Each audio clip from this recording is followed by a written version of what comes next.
Have you ever felt out of breath? It's kind of, you try to breathe, get your breath, and you cannot take it. I was once in a pool and disoriented, and I tried to breathe and got all this disorientation, and it was not fun. It was not pretty. This being totally out of breath, not being able to breathe, not getting air and oxygen, that is at the core of the coronavirus, what it does to our bodies. It's almost like the lungs lock up and you cannot get the oxygen that your body needs. That happens to us individually, but that can happen to us as a community as well. And we have been through a year of being out of breath, of trying to breathe more freely. For example, I cannot breathe. That was right out there with George Floyd and with so many others. We don't get the breath of life. And whenever someone has the knee at someone's neck, or whenever someone is choked or cannot breathe, it's really about life and death. What we experience personally through COVID and what we experience societally, we also experience as a global community. Our beloved Mother Earth is out of breath. And it is with this out of breath that Jesus actually died that way. Hanging on the cross, out of breath.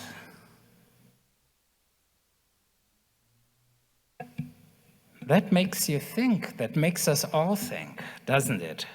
And when we feel it deeper in our bones, it's almost like trying to awake us, trying to make us aware. It may even push us into an hyperactive mood, trying to make up for the missing piece of our breath.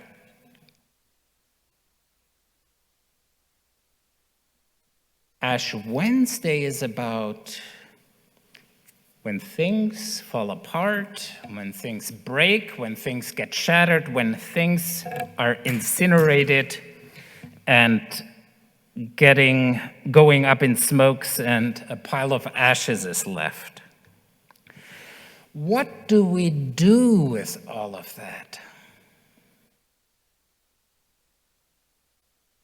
Well, the invitation is for us all to grieve. 1 full year of COVID, so much grief is built up in us and so much grieving overall in our community. How do we grieve all that loss?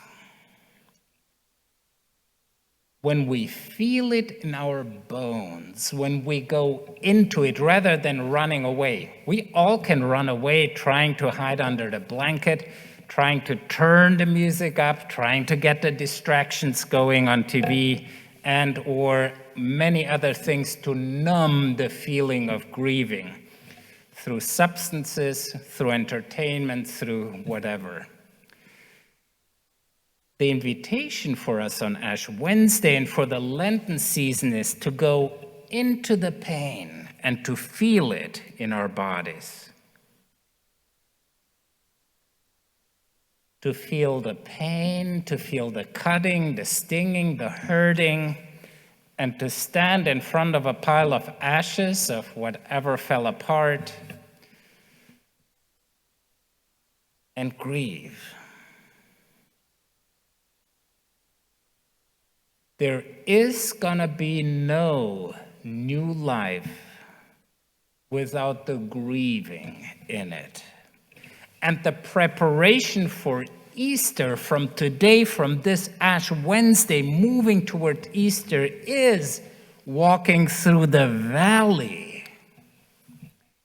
Not staying remote up on the mountaintop. No, walking through the valley, experiencing the pain. And hopefully, in one way or another, that's the promise that God's Spirit will come into that valley and bring a new breath of fresh air to the bones in the valley, to the pain in the valley.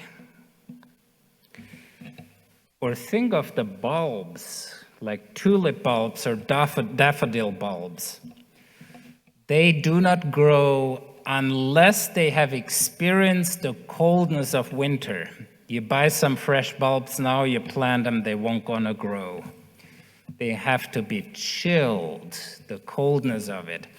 And or there are some pine cones on some of the trees that need the heat for the resin to melt to release the seeds. So without some of the extremes of being buried and chilled to the bone and experiencing the chilling of a situation and or experiencing the fire, the burning, the cutting, the pain, there is not going to be new life. So on this Ash Wednesday, I invite you, join me in going into the pain, into the grieving, and let us experience it in our bodies, in our whole beings. Grieving with hope, not just hopeless, grieving with hope that in one way or another, God will be able to turn our grief into something beautiful. Just like shards from broken bottles in the waves on the beach, the waving, the washing of grace and of grief over the sharpness of the shards, the stinging pain can rub off, sand off the sharp edges and make them into something beautiful. May that happen with you, with all of us during this Lenten season.